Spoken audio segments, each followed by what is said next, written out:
बरं झालं देवी, तुम्ही मला इथेच भेटलात. काही विशेष आहे का? हो देवी, आजपर्यंत आपण बानूला खूप सहाय्य केले आहे, विशेषतः श्री खंडेरायांनी.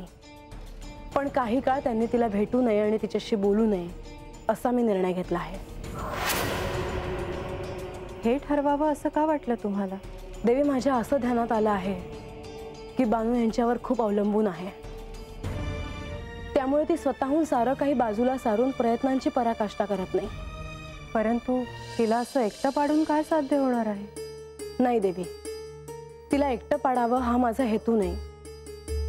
पण तिच्या हे का ध्यानात येत नाही की आराध्य असो वा सद्गुरू असो, एका क्षणी भक्तालाच प्रयत्न करावे लागतात. आणि भक्त जर प्रयत्नच करत नसेल तर आराध्य तरी काय करणार? श्री खंडेरायांचं काय म्हणणं आहे यावर?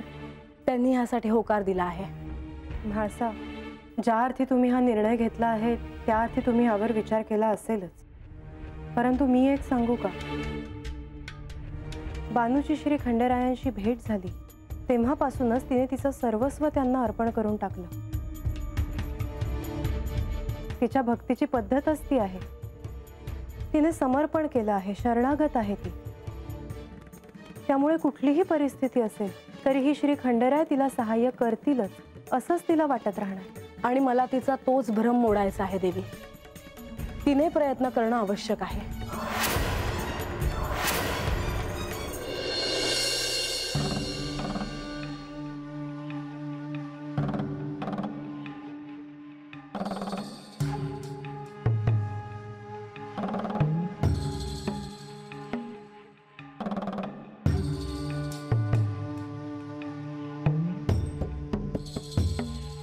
मी काल जे सांगितलं ते तुमच्या स्मरणात आहे ना?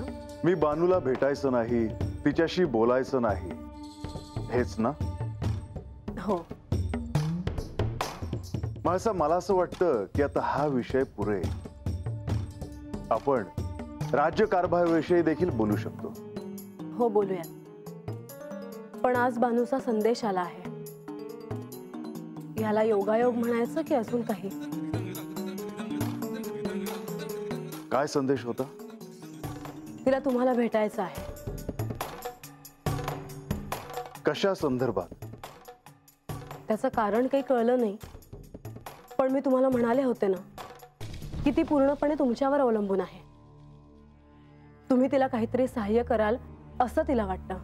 मासा, तू सांगेपर्यंत मी बानूला भेटणार नाही असं ठरलंय ना? मग आता चिंता नसावी. मी चिंता करत नाही. ठरल्याप्रमाणेच तुम्ही वागाल याची मला खात्री आहे. मग झालं तर असंही मला राज्यात लोकांना देखील भेटायचे आहे. पण गड उतरताना तिने जर तुम्हाला पाहिलं आणि ती तुमच्या समोर आलीच तर काय करायचं याचाही विचार करून ठेवा. म्हाळसा, तू चिंता करू नये. तुझा जो हेतू आहे तो हेतू सफल होईल. तुम्ही राज्यात जाणार आहात तर मी तुमच्या सोबत येणं अपेक्षित आहे का? नाही. चैत्रातल ऊन तळपत आहे तेव्हा एखाद्या संध्याकाळी सूर्यास्त झाल्यानंतर आपण राज्यात जाऊ.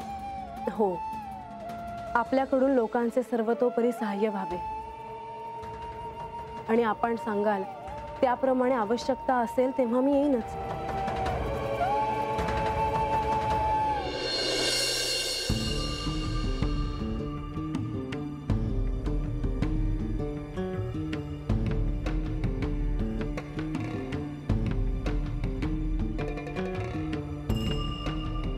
देवा, समजी तयारी झालेली आहे. होय गणोबा, निघूयात आता आपण. देवा, आज आपण राजकारभाराच्या निमित्ताने गावात जात आहोत. गावातल्या लोकांना तुम्हाला भेटून प्रसन्नच वाटेल. होय माधवा. माधवा, माझ्या राज्यातील माझ्या प्रजेला कोणत्याही समस्येला सामोरे जावे लागू नये हाच माझा हेतू आहे. कोणत्याही प्रशासकाच्या दृष्टीने हा मुद्दा अग्रेसरच असणार. त्यातून आपण तर भक्तवत्सल आहात. त्यामुळे तुमच्या भक्तांना, प्रजेला कधीही कोणत्याही समस्येला सामोरं जावं लागणार नाही. माधवा, आता ह्या चैत्र मासातील उष्म्याच्या कालावधीला सुरुवात होणार आहे. तेव्हा राज्यातील केवळ माणसांनाच नव्हे तर पशूंना देखील ह्यासाठी सिद्ध व्हावे लागणार आहे. हो, तसेच आपल्याला पाण्याच्या प्रश्नावरही चर्चा करायची आहे. आज आपली भेट ही राज्यकारभाराच्या दृष्टीने अत्यंत महत्वाची ठरणार आहे. देवा, तुम्हाला अजून एक विचारावं असं म्हणत आहे. माधवा, आपल्याला ह्या औपचारिकतेची काय आवश्यकता आहे? आपल्या मनात जे आहे ते आपण मला स्पष्टपणे विचारावे. श्री म्हाळसा देवींनी सांगितल्याप्रमाणे तुम्हाला बाणाईला भेटता येणार नाही. आपण गावात जात आहोत आणि गडाच्या पायथ्याशीच बाणाईचा वाडा आहे. होय माधवा. आपण जात असताना बाणाईची आणि तुमची भेट झाली तर काय करणार? माधवा, मी म्हाळसेला सांगितल्याप्रमाणे मी बानूला भेटणार नाही. म्हाळसेच्या दृष्टीने बानूने स्वतः संघर्षासाठी काही धडपड करावी आणि ह्यासाठीच मी हे करत आहे. तरीही बाणाई स्वतःहून आपली भेट घेण्याकरता आलीच तर काय करणार आहात आपण देवा? तर आपण तिची भेट घ्यायची नाही. किमान मी तरी बानूला भेटणार नाही.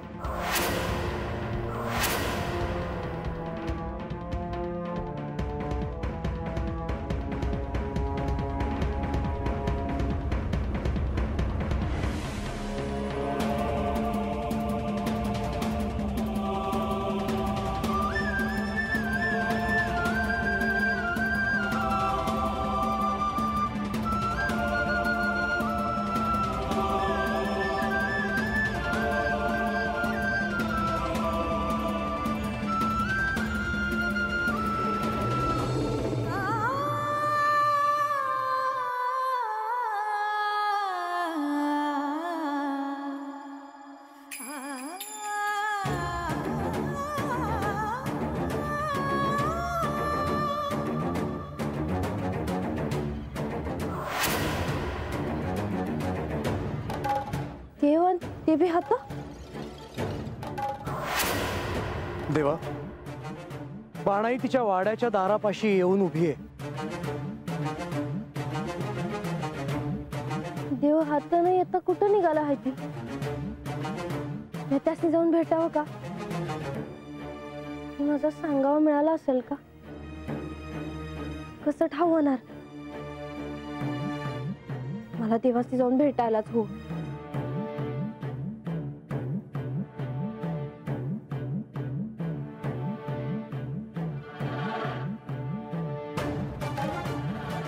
देवा, बाणाई इथेच येताना दिसतीये. असं काही घडेल याची कल्पना मी तुम्हाला आधीच दिली होती. माधवा, हे जरी खरं असलं तरी मी बानूला भेटणार नाही ही वस्तुस्थिती आहे. देवा, बाणाईला आपली भेट घेता येणार नाही याची कल्पना द्यायला हवी. तुम्ही पुढे वा. थांबा. देवा, गणोबा, राघोबा, तू वही मोर तेव्हा सांग. मी आलो. आलो आलो. जी पारदंगी. गणोबा, बाणाई देवांना भेटण्याच्या उद्देशाने इथे येत आहे. वय तेच मी बघत होतो, पर देव काही थांबलं नाही ती. कारण या क्षणी त्यांची आणि बाणाईची भेट होणं शक्य नाही. म्हणजे देव ती असती न भेटता जाणार आहे ती. गणोबा, बाणाईला जाऊन निरोप द्या. तिची आणि देवांची या क्षणी भेट होणं शक्य नाही. वय आता हे काय अनेक झालं म्हणाव? देवाचं न थांबताच कसं काय गेलं?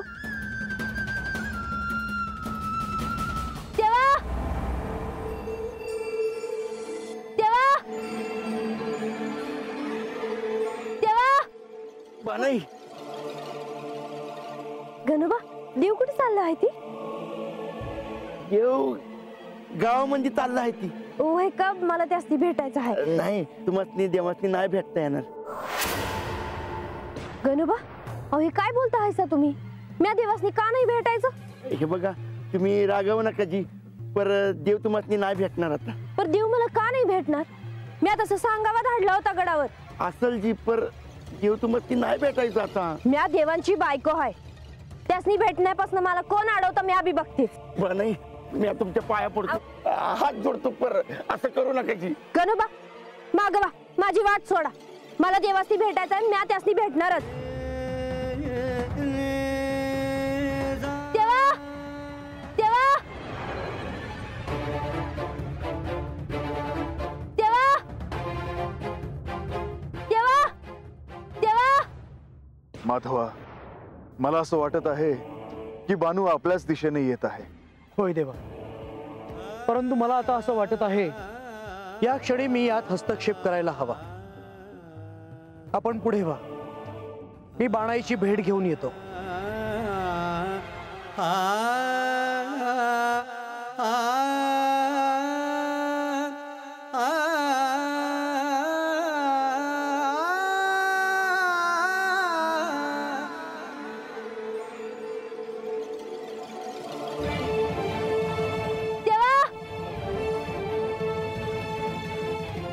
देवा देवा. थांब बाणाई, पुढे जाऊ नकोस. प्रधानजी, अहो तुम्ही तरी असं करू नका. मला देवासनी भेटायचं आहे. देव तुला आता भेटू इच्छित नाही. मला देवांसंग बोलायचं आहे. देव तुला आता भेटू इच्छित नाहीत. पर का असं काय केलं आहे म्या?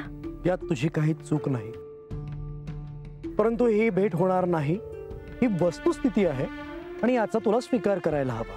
अहो पर मला देवांसंग जरा बोलायचं आहे. तसं सांगावं बी धाडला होता म्या गडावर. असेलही, परंतु देव तुला भेटणार नाही. अहो पर का हे मला कोणीतरी सांगावं की. देवांनी तुला भेटायचं नाही असं ठरवलं आहे. काय? हो. अहो पर म्या असं काय केलं आहे म्हणून देवांनी असं ठरवलं आहे? बाणाई, पुन्हा एकदा सांगतो की यात तुझी काही चूक नाही. हा त्यांचा निर्णय आहे. अहो पर असं किती दिवस चालणार जी? ते मी तुला कसं सांगू.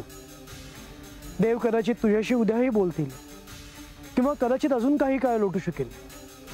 हे बघ, या निर्णयाचा तू स्वीकार करणंच इष्ट ठरेल. मला तर आता काय बी कळणं झालं आहे. मी आता काय करून काय न गा असं झालं आहे बघ. मला सांग, गडावर देवांसाठी तू कोणता निरोप पाठवला होतास? का मला त्यांच्या संग बोलायचं आहे म्हणून. असं असेल तर तुला अजून काही काय प्रतीक्षा करावी लागेल. पण माझी काय बी चूक नसताना. हो, कारण परिस्थितीच तशी आहे. प्रधानजी, अहो एक डाव तरी मला देवांसंग बोलू द्या, भेटू द्या त्यासनी. बाणाई, नको त्या गोष्टींचा आग्रह धरू नकोस. हे एवढं शक्य नाही. देव तुला भेटणार नाहीत आणि हा विचार तू मनातून काढून टाक. येतो मी.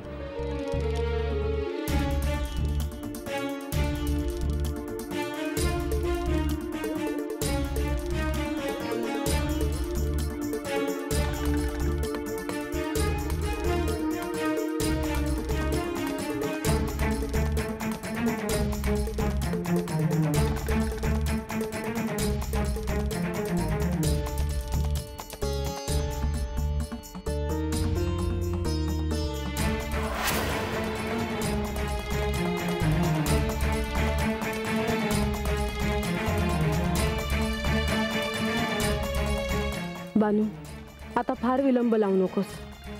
मी तुझ्यासाठी सगळ्यांपासून लपवलं आहे की मला सत्य प्राप्त झालं आहे. आता तुलाही स्वतःविषयी ज्ञात व्हायला हवं.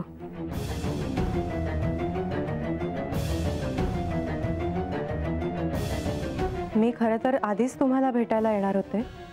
मला वाटलं होतं की तुम्ही राज्यात गेला आहात की काय.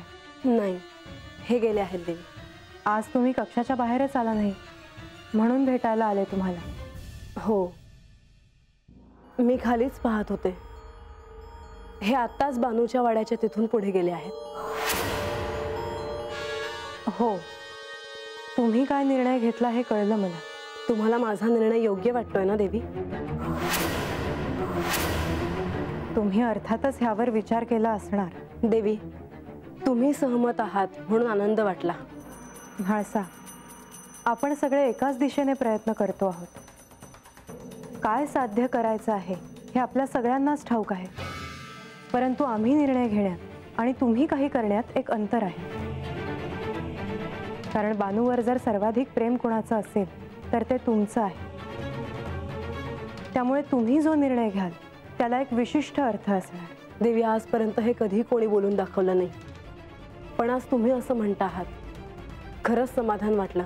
हे तर श्री खंडेराय, श्री गणेश, श्री विष्णू सगळ्यांनाच ठाऊक आहे. मी केवळ बोलून दाखवलं एवढंच. परंतु मी एक सांगू का? निसंकोचपणे सांगा देवी. म्हाळसा, तुम्ही हा जो निर्णय घेतला आहे ह्यावर तुम्ही पुनर्विचार करावा.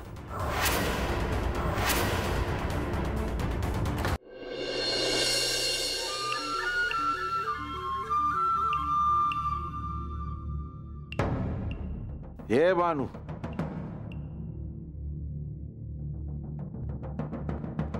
हे बानू, अगं काय झालं तुला?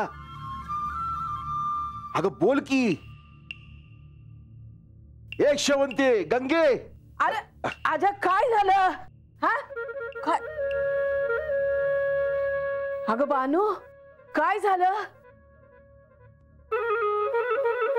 गंगे, अगोदर जा, पाणी घेऊन ये बरं, जा. अगं ये बानू, अगाची शान कशा बाई बसली आहेस तू? बा, मला एकलीला राहू दे र. असं आम्ही एकलीला बरं सोडू तुला? हा, अगोदर पाणी घे बाई. दर.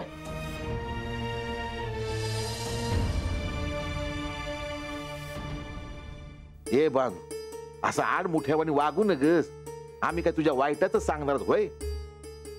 नाही तर नाही, नग पिऊ पाणी. हा, पर काय झालं ते तर सांग. अगं देवासनी भेटायचं होतं वय तुला, त्याचं काय झालं? बा, मला देवासनी भेटायचं आहे, पर देवासनीच मला भेटायचं नाही.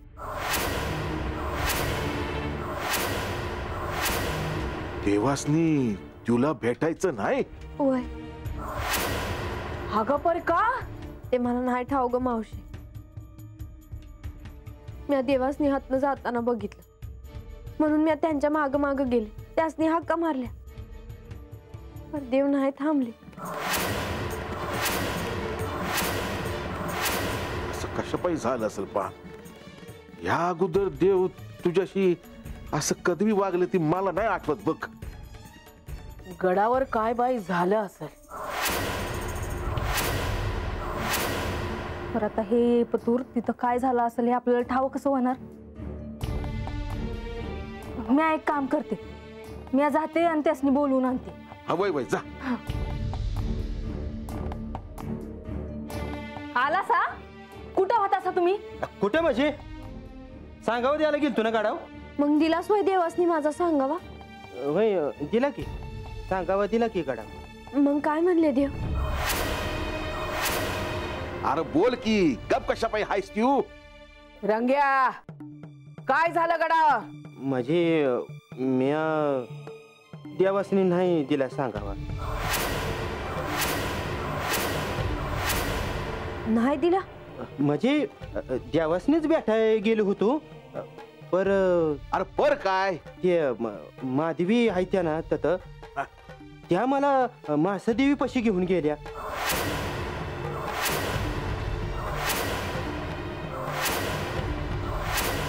अरे म्हणजे मी देवासनी सांगाया जो सांगावा दिला होता तुला, तो मासा ताईसे दिलास वय? तरी मी म्हणलं, देव बानुसंग असं कशाला वागत्या? द्याव म्हणजे द्याव हात आलं होतं का? नाही, ते बाहेर जाताना दिसलं बानुताईसनी. आण काय? आणि आता देव मला भेटणार नाही.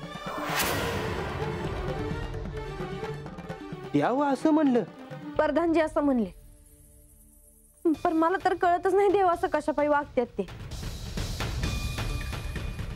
हे रांग्या, तू म्हाळसा देवीसनी काय बाई वेगळंच नाही ना सांगितलंस? यार काय आजा, म्या असं कशापायी करीन? म्हाळसा देवी देवासनी काय बाय बोलल्या नसत्याल ना? नाहीतर देव असं कशाला वागत्याल?